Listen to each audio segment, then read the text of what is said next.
read by Dale Grothman. A Ghastly Ride with Death. The Last Trip by Archie Binns. The driver congratulated himself on having only one more trip to make that night. It was nearly 11:30 when he brought the long backed car up to the bus station on Pacific Street and let his passengers out. When he got back to Lewis, he would turn in for the night, and it was high time. A group of men stood waiting at the edge of the curb, and almost as soon as the bus had been emptied, it was full again. Butler looked around. 8 men occupied the 8 places in the tonneau. One more for the emergency seat and we're off, he thought, and while he was thinking it, the 9th man came to the curb and took the seat beside him. That's the way to get passengers, he told himself as he took up the fares. Just the right number and no waiting. It was something that had never happened before in his long experience as a driver. In less than a minute after arriving, he was jockeying the long back bus out through the traffic. He climbed the H Street hill, gathering speed on the lever, and slipped into overdrive without disturbing the clutch. It was a dark and windless night, and there was nothing to see but the pool of headlights on the road. In the darkened tonneau, 8 passengers sat like shadows, without speaking, nodding slightly with the motion of the car. Beside the driver, the 9th man looked steadily and silently into the darkness. Butler was annoyed. Anyone would say that I was driving them to a funeral, he thought. The light on the last house slipped by, and they rushed on between the dark walls of scrub pines that bordered the road. And no one had spoken a word. What a gang of passengers, he breathed to himself. Suddenly, the buzzer vibrated through the silence, and for some reason the man at the wheel started. "Driver, I want to get out here," a voice called from the darkness of the tonneau. Obediently, he put his foot on the pedals and brought the bus to a full stop with the handbrake. A man climbed out and disappeared into the darkness. The devil, the driver thought as he started on. I never saw a crossroad here. Again the big car whined along in the overdrive, and not a word had been spoken except by the man who had gotten out. A nice party. 3 minutes later the buzzer broke through the silence. "Driver!" Again his feet reached for the pedals. "I want to get out here." The car came to a stop. A man got out, closed the door, and they rolled on. Is there any place for that man to go? Butler wondered. Anyway, it's too dark for him to see where we were. A small car, traveling rapidly, hummed by, and in some way it gave him a feeling of relief. He glanced back. In the moment of light he saw the 6 remaining passengers in the tonneau, sitting like so many shadows, nodding slightly with the motion of the bus. Then the other car had passed. The night and the road seemed darker and uglier than before. Hardly a minute later he was startled again by the harsh noise of the buzzer. "Driver, I want to get out here." The same voice, and the same blackness of the scrub pines. As the man got out, the driver put his head into the darkness and looked about. There might or might not have been some trail through the woods. He could not see. He used the throttle a little more. It may be some game that they're up to, he told himself. But if they want to rob me, why do they get out before they have their money's worth out of their fares? Now the bus was fairly swallowing up the road. Half an hour more of this and we're... Brrr! The buzzer again. "Driver, I want to get out here." Butler did not put out his head to look this time. It seemed safer not to. Besides, he knew that there was no crossroad of any kind. Out of the corner of his eye, he glanced at the man behind him in the emergency seat. Is he in this too? The driver wondered. Why can't he say something? But the fellow was still looking out into the darkness, without ever having moved his head. What a cursed black road, he muttered inside his chest. When the buzzer growled again, he started violently, because he had been listening tensely. "Driver, I want to get out here," he mimicked to himself, and his skin prickled all over when the words were repeated in exactly the same tone from the darkened tonneau. The fifth man got out. Butler drove on and did not look around. Without being fully conscious of it, he was driving faster than he ever had driven before. The lightened car rocked as it plunged on over the road. Why is it that the fewer there are, the more scared I am? He wondered. He listened intently for the buzzer, nearly started out of his seat at the first harsh vibration. "Driver, I want to get out here." And the sixth man disappeared into the blackness of the pines, where there was neither house nor trail. The two remaining men in the back of the car were silent as shadows. In the emergency seat, the other man had never moved, nor turned his head. I wish we could meet some other cars, the driver thought. He put on the brakes as the buzzer snarled again. "Driver, I want to get out here." The repeated sound of the buzzer and the voice was maddening. Again he stopped between the ugly walls of darkness, letting the seventh passenger out. 7 from 9 makes 2, he told himself, as the bus lunged on. If they start anything, I might be able to handle the two of them. If only the one beside me would turn around, or get out, or say something. And the long car shot rocking through the darkness, with only the driver, and the one shadow in the great tonneau, and the man who was looking intently into the blackness of the pines and the night. Butler gripped the wheel, and felt his hair prickle on his head. The one in the back was moving about. Perhaps he was reaching for the burp. The buzzer seemed attached to his nerves, racking them with its harsh vibrations. "Driver, I want to get out here." It was spoken in the same tone that the others had used, but each time it was repeated, it became more hateful and uncanny. He let the eighth man out. "Good night." "What?" the driver exclaimed. The two words had startled him unbelievably. The door had no sooner closed on the empty tonneau than the car was in motion again.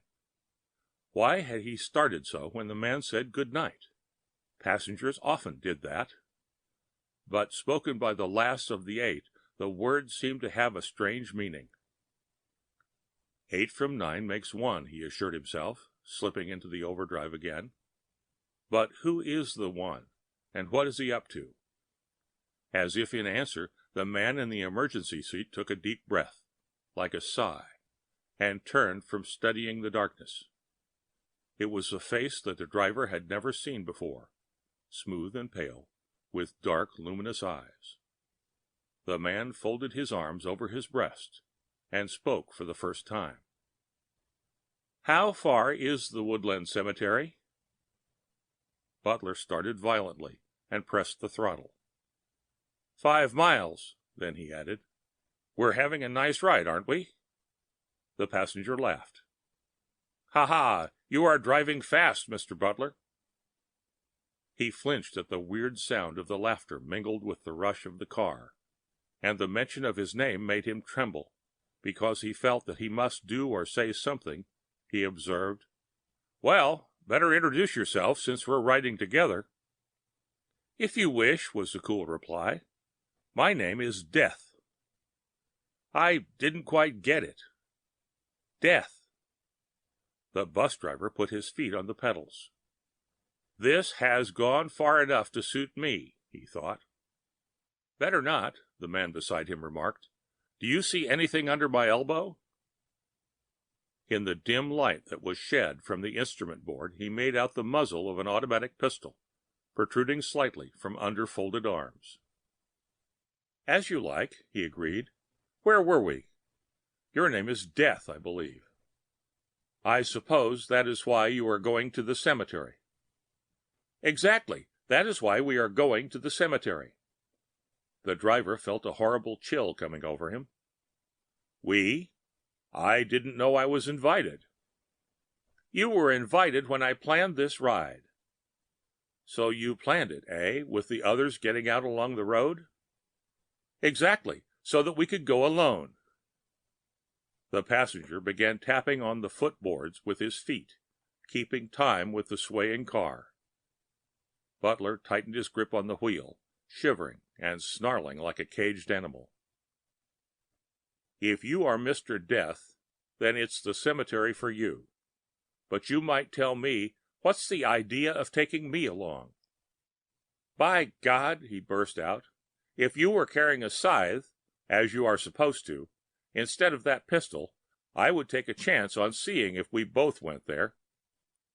Death has tricked people before, the passenger observed coolly. And hadn't you better think a minute and see if there's any reason for your going there? What the devil are you driving at? What have I done? You should remember. Remember what?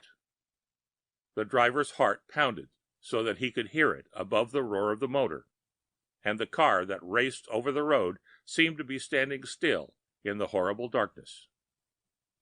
So you don't remember? No. What is it?